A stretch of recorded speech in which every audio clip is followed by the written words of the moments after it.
wabarakatuh.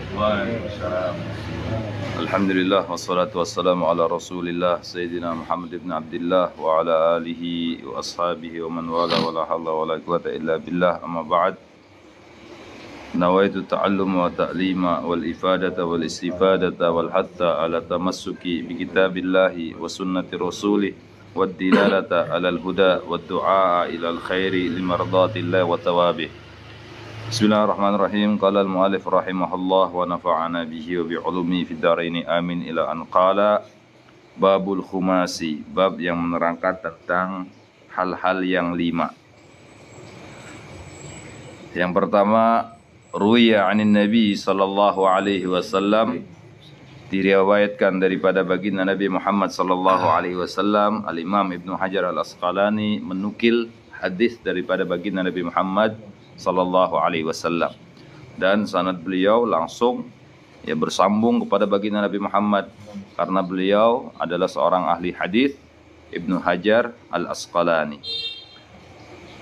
Diriwayatkan daripada Nabi sallallahu alaihi wasallam, beliau bersabda, man ahana khamsatan khasira khamsatan, barang siapa yang meremehkan 5 hal, maka dia akan merugi di dalam 5 hal. Man istakhaffa bil ulama khasirad din, barang siapa yang meremehkan ulama, maka dia akan rugi di dalam agamanya. Karena kita dianjurkan oleh baginda Nabi sallallahu alaihi wasallam harus dekat dengan ulama, harus selalu duduk dengan ulama. Jalisul ulama, kata baginda Nabi, selalu duduklah kalian dengan ulama. Kenapa kok kita disuruh sering duduk dengan ulama? Karena kita ini, apalagi seperti kita orang awam yang tidak tahu ilmu, yang tidak mengerti tentang agama, harus dekat dengan ulama karena takutnya tatkala kita berjalan di dalam kehidupan kita banyak melenceng, dan kalau kita jauh daripada ulama tidak ada yang meluruskan jalan kita. Tapi kalau kita selalu dekat dengan ulama, tatkala kita melenceng diluruskan oleh ulama dengan diberikan nasihat, dengan diberikan bimbingan, akan selalu lurus jalan kita menuju Allah Subhanahu wa taala. Maka dari itu, baginda Nabi sallallahu alaihi wasallam menganjurkan kepada kita agar selalu dekat dengan ulama. Dan orang yang menganggap remeh ulama, maka dia akan rugi di dalam agamanya. Pasti dia akan rugi. Kemudian, wa man istakhaffa bil umara khasirad dunya, barang siapa yang meremehkan para pemimpinnya, maka dia akan rugi dalam urusan dunianya. Kalau kita meremehkan atau tidak mengikuti para pemimpin kita, aturan-aturan daripada pemimpin, akhirnya kita susah sendiri. Susah sendiri. Misalnya kita punya kendaraan motor yang mana ada aturan dari pemerintah, pemimpin kita harus diperpanjang surat menyuratnya. Kita mengentengkan, nggak usah, nanti aja, setahun, 2 tahun, 3 tahun. Akhirnya apa yang terjadi? Tatkala kita berkendara, kena pripit, kena tilang daripada polisi. Berarti merugikan dunia kita. Makanya barang siapa yang mengentengkan para pemimpinnya, maka dia akan rugi di dalam hal duniawinya. Wa man istakhaffa bil jirani khasiral manafi', dan barang siapa yang meremehkan tetangga-tetangganya, tidak peduli kepada tetangga, acuh tak acuh dengan tetangga. Padahal kita hidup ini harus bisa bersosialisasi. Kita makhluk sosial, harus ada hubungan dengan orang lain. Kalau kita mengentengkan hubungan kita dengan tetangga, maka kita akan merasakan kerugian di dalam manfaat-manfaat kehidupan ini. Karena siapa yang akan menolong kita?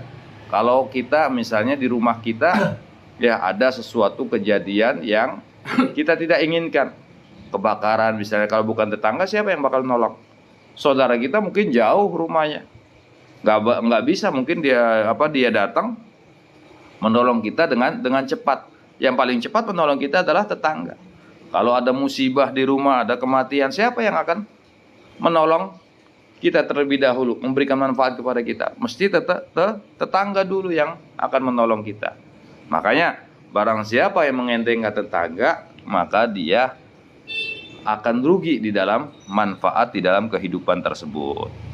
Wa man istakhaffa bil aqriba khasiral mawaddah. Dan barang siapa yang mengentengkan hubungannya dengan kerabat-kerabatnya, maka dia akan rugi di dalam kasih sayang. Kalau kita mengentengkan, tidak memperdulikan saudara-saudara kita, ya akhirnya apa yang terjadi? Ya, kita putus silaturahim. Kita putus hubungan kasih sayang antara saudara kita. Ya, banyak di zaman sekarang gara-gara warisan dan lain sebagainya, akhirnya antar saudara putus hubungan, nggak saling silaturahim, nggak saling bicara, bahkan naudzubillah sampai keturunan-keturunannya pun ikut ya dalam dalam pemutusan hubungan silaturahim tersebut. Makanya kalau kita mengentengkan hubungan kerabat kita, maka kita akan rugi di dalam kasih sayang. Mereka tidak akan sayang kepada kita, ya tidak akan merasa kasih sayang kepada kita. Kalau ada musibah ya yang kita terima, kita nggak dekat sama saudara kita, biarin aja. Ya kadang saudara kita berucap demikian karena tidak adanya hubungan yang harmonis antara kita dengan saudara-saudara kita, kerabat kita. Kemudian selanjutnya yang kelima, wa man istakhaffa bi ahlihi khasira tibal ma'isyah. Dan barang siapa yang merendahkan atau mengentengkan hubungannya dengan keluarganya, baik itu istrinya, anak-anaknya, maka khasira tibal ma'isyah. Dia akan rugi di dalam nikmatnya kehidupan. Kalau dalam satu rumah tangga kita tidak memperhatikan istri kita misalnya, tidak memperhatikan anak-anak kita, apa yang terjadi? Rumah tangganya akan gersang, hidup sendiri-sendiri. Ya, anaknya ke barat, istrinya ke timur, kita nggak ngurus. Apa yang terjadi? Tidak ada keharmonisan di dalam keluarga tersebut. Maka dari itu kata baginda Nabi sallallahu alaihi wasallam, ya barang siapa yang tidak memperhatikan keluarganya, maka dia akan merasakan kerugian, tidak mendapatkan kenyamanan di dalam kehidupannya. Selanjutnya qala al-muallif rahimahullah wa nafa'ana bihi wa bi 'ulumi fid dharain amin ila an qala wa qala an-nabiy alaihi salatu wassalam, bersabda juga baginda Nabi sallallahu alaihi wasallam, sayati zamanun ala ummati, akan datang satu zaman kepada umatku, kata baginda Nabi, yuhibbuna khamsan wa yansawna khamsan, mereka mencintai 5 perkara dan melupakan 5 perkara.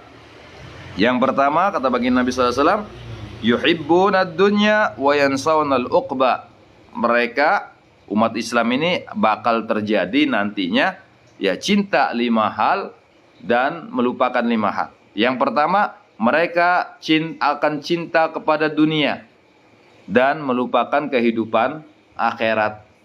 Lebih mencintai dunianya daripada akhiratnya. Lebih mau berkorban untuk dunianya daripada akhiratnya.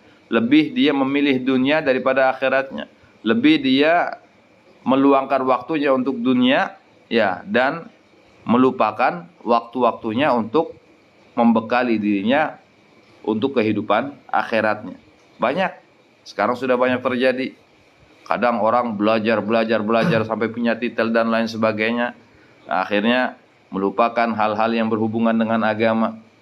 Ya saking sibuknya bekerja, akhirnya hubungan dia dengan Allah Subhanahu wa taala ya yang sebagai bekal untuknya di akhirat nanti dia lupakan. Saking sibuknya nggak sholat, saking sibuknya nggak puasa di bulan Ramadan, hanya mengejar urusan dunia sampai melupakan akhiratnya. Na'udzubillah. Ini yang pertama. Kemudian yang kedua, kata baginda Nabi sallallahu alaihi wasallam, wa yuhibbuna ad-dura wa yansawna al-qubura. Mereka lebih cinta rumah-rumah mereka daripada mencintai kubur-kubur mereka. Padahal rumah di dunia ini rumah sementara. Ya, rumah masa depan kita adalah kuburan kita. Ya, yang mana luasnya cuma 2 meter kali setengah meter. Itu rumah masa depan kita. Kita akan hidup ya di alam kubur menunggu sampai yaumul kiamah. Berapa tahun? Wallahu a'lam. Tapi kalau kita hidup di dunia, kita punya rumah, ya sebatas umur kita hidup di dunia. Umur kita 70 berarti kita ya mungkin tinggal di rumah ini sampai ya 70 tahun. Ya. Kalau kita umur 50, ya mungkin kita tinggal di rumah kita yang ada di dunia cuma 50 tahun. Tapi kalau dikubur, menunggu sampai yaumul kiamah. Dan nanti kelak di akhirat, itulah rumah yang akan kita tempati dan akan kekal selama-lamanya. Imma fil jannah wa imma finnar, na'udzubillah. Bisa jadi ya Allah memasukkan kita ke dalam surganya, dan na'udzubillah, mudah-mudahan kita berlindung kepada Allah Subhanahu wa taala ya agar tidak dimasukkan ke dalam nerakanya Allah Subhanahu wa taala. Jadi kaum umatnya baginda Nabi Muhammad sallallahu alaihi wasallam yang kedua akan lebih mencintai rumah-rumah mereka di dunia daripada mencintai kubur-kubur mereka. Ini akan datang zaman seperti itu. Kemudian wa yansawnal hisaba wa yuhibbunal mala wa yansawnal hisaba. Dan mereka lebih cinta kepada harta mereka dan melupakan hisab, melupakan tanggung jawab mereka nanti di hadapan Allah Subhanahu wa taala. Karena semua tatkala kita hidup di dunia, kita diberikan kesempatan oleh Allah Subhanahu wa taala untuk bisa mengumpulkan bekal yang banyak untuk akhirat kita. Nah, nanti tatkala di akhirat kita akan dihadapkan di pengadilannya Allah Subhanahu wa taala. Semua waktu yang Allah berikan kepada kita akan dipertanyakan oleh Allah Subhanahu wa taala. Semua harta yang Allah berikan kepada kita akan ditanyakan oleh Allah Subhanahu wa taala. Bahkan baginda Nabi sallallahu alaihi wasallam bersabda dalam satu hadis beliau, la tazulu qadamu 'abdin hatta yus'ala an arba. Tidak akan bergeser, kata baginda Nabi sallallahu alaihi wasallam, kaki seorang nanti di akhirat sebelum ditanya 4 hal. Ditanya umurnya, digunakan untuk apa? Ya, diberi kesempatan hidup oleh Allah Subhanahu wa taala, dia gunakan untuk apa? Ya, kemudian yang kedua, diberikan nikmat oleh Allah Subhanahu wa taala,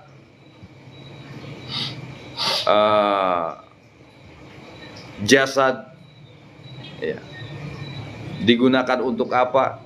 Diberi mata, diberi kaki, diberi tangan, digunakan untuk maksiat kepada Allah ataukah untuk ibadah kepada Allah Subhanahu wa taala. Kemudian diberikan harta oleh Allah Subhanahu wa taala, dia diberikan ilmu oleh Allah Subhanahu wa taala, diamalkan apa tidak atau tidak. Ya, orang yang punya ilmu itu bukan hanya orang yang alim, tidak. Kita orang awam, kita belajar misalnya ilmunya salat, berarti kita sudah punya ilmunya salat. Akan ditanya oleh Allah Subhanahu wa taala apakah ilmunya itu diamalkan apa tidak. Dia tahu ilmunya salat. Nah, di akhirat ditanya, diamalkan enggak salatnya? Ya, ilmu salatnya itu diamalkan apa tidak? Itu akan ditanya oleh Allah Subhanahu wa taala. Dan orang yang punya harta akan ditanya juga oleh Allah Subhanahu wa taala dari mana dia dapatkan harta dan dia gunakan untuk apa. Nah, itu yang nanti akan dipertanyakan di hadapan Allah Subhanahu wa taala. Akan datang satu zaman, kata baginda Nabi sallallahu alaihi wasallam, umatku ini lebih mencintai harta dan melupakan hisab. Wa yuhibbuna al-'iyala wa yansawna al-hura. Dan mereka yang keempat lebih mencintai keluarga mereka dan melupakan al-hura, bidadari-bidadari yang Allah sediakan di surga bagi orang-orang yang masuk ke dalam surga. Orang mukmin bakal datang zamannya akan lebih cinta kepada keluarganya daripada mencintai bidadari yang ada di surga.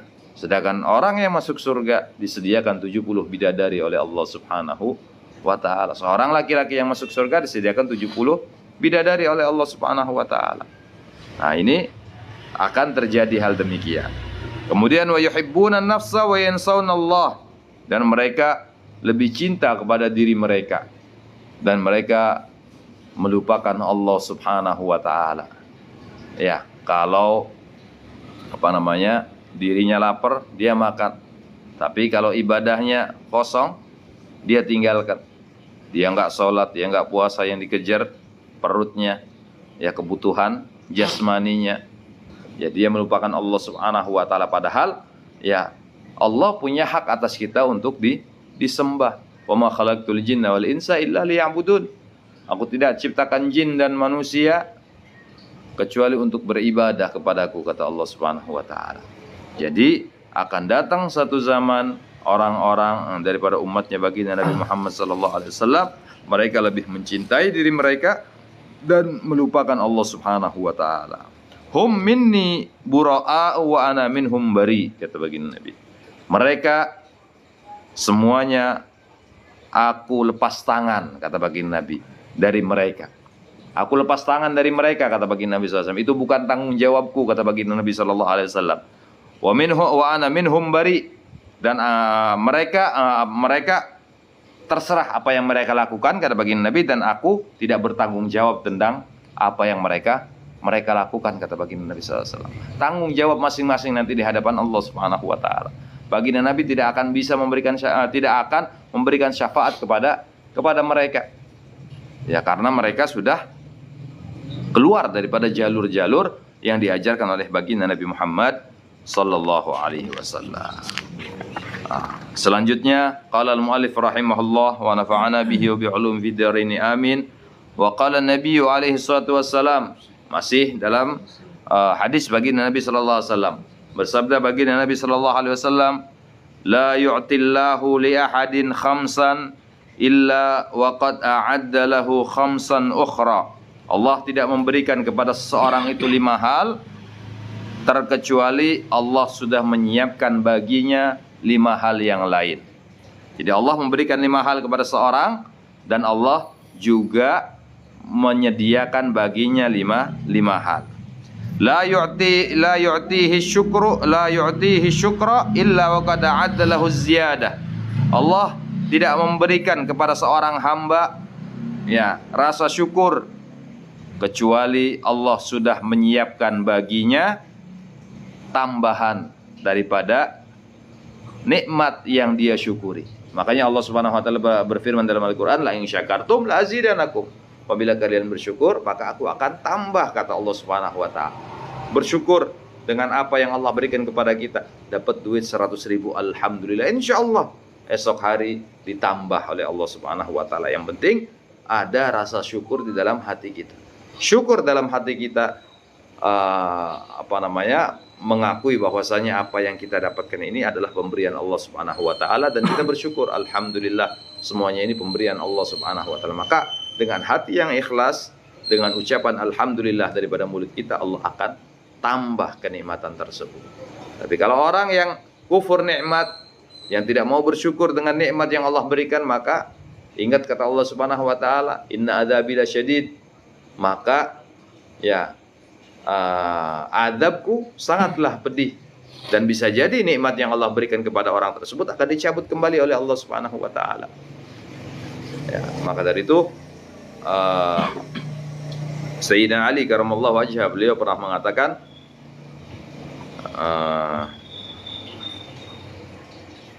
idza kunta fi ni'matin far'aha. Apabila kamu dalam satu kenikmatan yang Allah berikan, maka jaga kenikmatan tersebut. Dengan apa menjaganya? Dengan rasa syukur kita kepada Allah Subhanahu wa taala. Berarti kita menjaga dan dengan menjaga tersebut, dengan bersyukur tadi, Allah akan menambah nikmat tersebut kepada kita. Ya. Kemudian innal ma'asi tuzilun ni'am. Karena kata Sayyidina Ali, maksiat itu bisa menghilangkan nikmat yang Allah berikan kepada kita. Maka dari itu, ya, dalam rangka kita menjaga nikmat yang Allah berikan, kita bersyukur kepada Allah Subhanahu wa taala dan jauhi maksiat kepada Allah Subhanahu wa taala. Maka Allah akan tambah, akan menjaga dan akan menambah nikmat yang disyukuri tadi. Kemudian yang kedua, kata baginda Nabi sallallahu alaihi wasallam, la yu'tihi du'a illa wa qad a'adda lahul istijabah. Dan Allah tidak memberikan kepada seorang hamba doa, ya, Allah tidak memberikan kepada seorang hamba doa, maksudnya Allah tidak menggerakkan hati seorang hamba ini untuk berdoa, illa wa qad a'adda lahul istijabah. Dan Allah tidak terkecuali Allah sudah menyiapkan pengabulan daripada doa yang disampaikan oleh hamba tersebut. Kalau orang berdoa pasti diijabah oleh Allah Subhanahu wa taala. Sesuai firman Allah Subhanahu wa taala, "Ud'uni astajib lakum." Berdoalah kalian kepada aku, pasti aku akan jawab. Aku akan ijabah doa kalian. Yang penting kita harus yakin dalam diri kita bahwasanya doa kita itu diijabah oleh Allah Subhanahu wa taala. Karena ini adalah janji Allah Subhanahu wa taala. Dan Allah tidak akan mengingkari janjinya. Innallaha la yukhliful mi'ad. Allah tidak akan mengingkari janjinya. Ud'uni astajib lakum, berdoalah kalian kepada aku, maka aku akan ijabah doa kalian. Ini janjinya Allah Subhanahu wa taala. Tapi dengan syarat kita berdoa, kata baginda Nabi sallallahu alaihi wasallam, "Ud'ullah wa antum muqinuna bil ijabah." Berdoalah, mintalah kalian kepada Allah dan dengan keyakinan bahwasanya doa kalian itu diijabah oleh Allah Subhanahu wa taala. Kita berdoa, kita yakin doa kita ini dikabulkan oleh Allah Subhanahu wa taala. Kalau kita nggak yakin, sampai membleh, sampai doer mulut kita, nggak bakal diijabah oleh Allah Subhanahu wa taala. Ana inda dhanni 'abdi bi, kata Allah dalam hadis qudsi. Aku ini menurut prasangka daripada hambaku. Nah, kalau udah prasangka daripada hambaku, menurut prasangka hambaku, kalau si hamba ini ya mempunyai prasangka yang baik kepada Allah bahwa doanya akan diijabah oleh Allah, maka Allah akan mengijabah doanya. Nah, ini diantara adab tatkala kita memohon, meminta kepada Allah Subhanahu wa taala. Kemudian yang ketiga, kata baginda Nabi sallallahu alaihi wasallam, la yu'tihil istighfara illa wa qad a'adda lahul ghufran. Dan Allah tidak memberikan kepada seorang hamba permohonan ampun, tidak menggerakkan hati seorang hamba untuk membaca istighfar, terkecuali Allah menyiapkanlah kepadanya ampunan. Orang yang beristighfar, mohon ampun kepada Allah Subhanahu wa taala, Allah pasti akan mengampuni orang tersebut. Innallaha Ghafurur Rahim. Sungguhnya Allah Subhanahu wa taala Maha Pengampun dan Maha Penyayang. Ya, Allah Subhanahu wa taala mempunyai nama yaitu Al-Ghaffar dan Al-Ghafur, Maha Pengampun Allah Subhanahu wa taala. Setiap hamba yang berdosa kepada Allah Subhanahu wa taala, ya, dia mohon ampun kepada Allah Subhanahu wa taala, pasti diampuni oleh Allah Subhanahu wa taala. La tayasu min rahmatillah, jangan kalian putus asa daripada rahmatnya Allah Subhanahu wa taala. Pasti kita merasa menyadari kita punya dosa, kita mohon ampun kepada Allah Subhanahu wa taala, Allah pasti akan mengampuni dosa-dosa kita. Kecuali apalagi dosa-dosa yang kecil, dosa-dosa yang besar pun ya dengan taubatan nasuha Allah akan mengampuni dosa-dosa yang dilakukan walaupun itu dosa besar. Terkecuali tatkala dia bertobat dan minta ampun kepada Allah Subhanahu wa taala dan nyawanya sudah berada di tenggorokan. Innallaha la yaqbalu taubatal abdi ma lam yugharghir. Allah tidak akan pernah menerima taubat seorang hamba tatkala nyawanya sudah berada di kerongkongannya. Seperti Fir'aun laknatullah alaih. Fir'aun tatkala tenggelam, dia bertobat kepada Allah Subhanahu wa taala, mengakui amanna bi rabbina Musa wa Harun. Aku beriman kepada Tuhannya Musa dan Harun. Apa yang terjadi? Tidak diterima tobatnya oleh Allah Subhanahu wa taala karena nyawanya sudah di tenggorokan, sudah mau tenggelam baru taubat kepada Allah Subhanahu wa taala. Ya, sudah mau mati baru taubat kepada Allah Subhanahu wa taala. Mumpung kita masih diberikan usia panjang oleh Allah, kesempatan hidup oleh Allah Subhanahu wa taala, yang punya banyak dosa kembali kepada Allah, bertobat kepada Allah Subhanahu wa taala, minta ampunan kepada Allah Subhanahu wa taala, dan kita perbaiki hidup kita, ibadah kita kepada Allah Subhanahu wa taala untuk bekal kita tatkala kita menghadap Allah Subhanahu wa taala. Kemudian yang keempat, wala yu'tihi taubata illa wa qad a'adalahul qabul, dan Allah tidak memberikan kepada seorang hamba taubat kecuali Allah telah menyiapkan baginya diterimanya taubat tersebut. Allah Subhanahu wa taala tidak menggerakkan hati seorang hamba untuk bertaubat kepada Allah terkecuali Allah memberikan kecuali Allah mengabulkan taubat yang dia panjatkan kepada Allah Subhanahu wa taala. Bahkan tatkala orang itu betul-betul taubat dengan taubatan nasuha, man taba minadz-dzambi kama la dzamba lahu, kata baginda Nabi. Orang yang bertobat daripada perbuatan dosa, maka dia seperti hanya orang yang tidak punya dosa.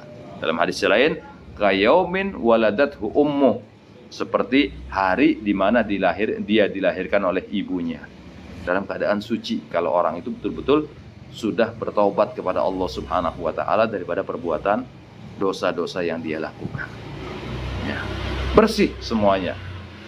Membuka lembaran baru, asal taubatnya bukan taubat sambal. Taubat nasuha. Kalau taubat sambal, dapat sambal pedas, taubat, saya nggak mau makan sambal lagi. Ketemu sambal, makan lagi. Jangan seperti itu. Tapi betul-betul taubat, berubah setelah itu. Karena syarat-syaratnya taubat harus ada 4. Yang 3 yang berhubungan dengan Allah Subhanahu wa taala, yang 1 berhubungan dengan yang ada hubungannya dengan makhluk, dengan manusia lainnya. Yang pertama yang ada hubungannya dengan Allah Subhanahu wa taala, syaratnya taubat nasuha, yaitu an-nadmu, menyesal dengan dosa yang dia lakukan. Pertama. Kemudian yang kedua, al-azmu al-iqla'u minadz-dzambi, langsung spontanitas berhenti daripada perbuatan dosa tersebut. Langsung berhenti daripada perbuatan dosa, tidak melakukannya lagi. Kemudian yang ketiga, al-azmu alla ya'uda ila dzambi, ada tekad yang kuat untuk tidak berbuat dosa seperti itu lagi. Nah, ini yang hubungannya dengan Allah Subhanahu wa taala. Yang ada hubungannya dengan manusia apa? Raddul madzalim, mengembalikan suatu yang dia zalimi. Nyuri sendal misalnya pertama, ada hubungannya sama manusia, sama Allah Subhanahu wa taala. Sudah taubat, sama manusianya belum.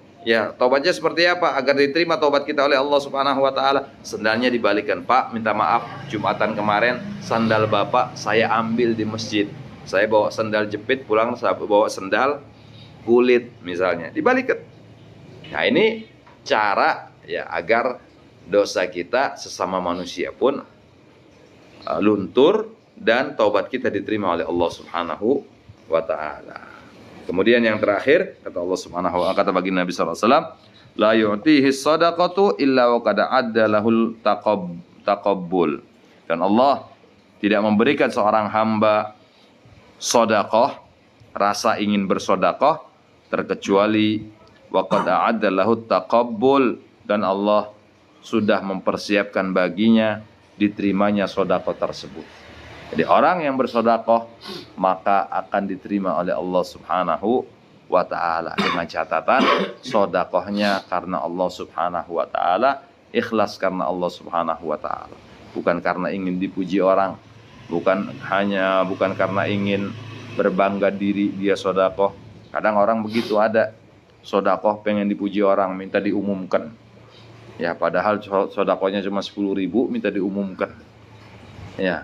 Nah, ini sudah niatannya sudah lain. Karena manusia nanti tatkala di akhirat minta pahala dari Allah Subhanahu wa taala, ya Allah, saya sudah sedekah. Dulu waktu di hidup di dunia saya sedekah.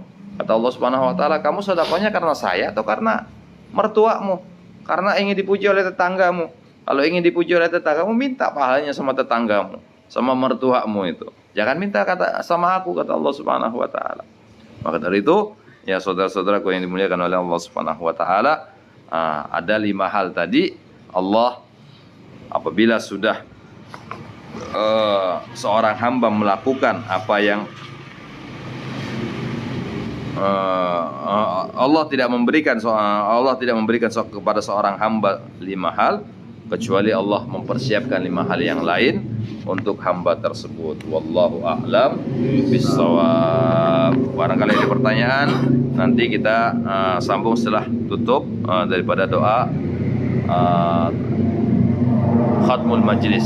Ya Rabbana a'tarafna bi annana iktarafna wa annana asrafna ala ladha ashrafna fatub alaina tauba taghsil li kulli hauba wastur lana al-awrati wa aminir rawati واغفر لوالدينا ربي ومولودينا والآل والإخوان وسائر الخلان وكل ذي محبة أو جيرة أو صحبة والمسلمين أجمع آمين ربي أسمع فضلا وجودا منا لا باكتساب منا بالمصطفى الرسول